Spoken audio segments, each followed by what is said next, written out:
একদম direct sir sir sir পাইছি sir পাইছি পাইছি স্যার। কি পাইছো কি এই দাঁড়া দাঁড়া দাঁড়া দাঁড়া,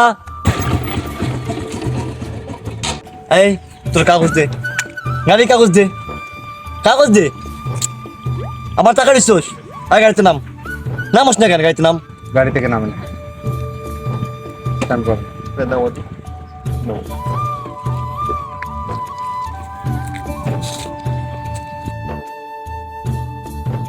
হেলমেট কোথায় আপনার? হেলমেট কি বাসায় রাখা জিনিস? যদি বাসায় রাখা জিনিস না হয় হেলমেট তো আপনি পইরা থাকবেন।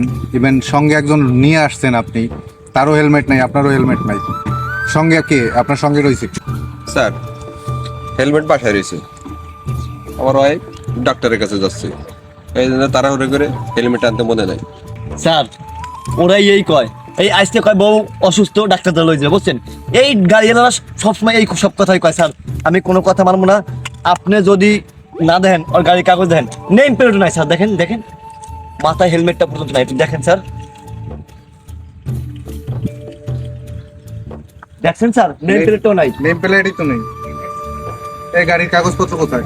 গাড়ির কাগজপত্র বের করেন স্যার। একবার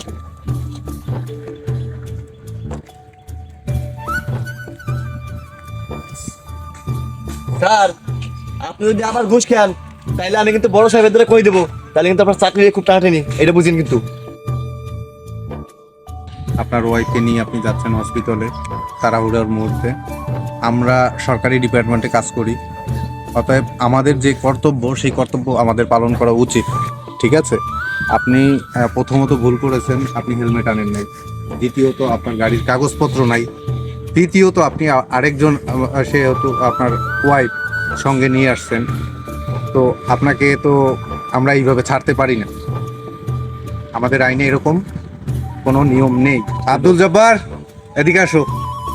স্যার বলেন স্যার।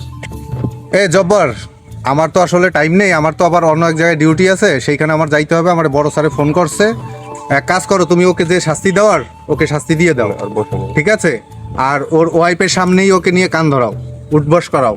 দিকায় আয় দিকায়, কথা বলে কানা জানা দিকায়, এই মেয়ে দেখে এই দেখে আর যাতে ভুল না হয় কান ধর, কান ধরস না কেন?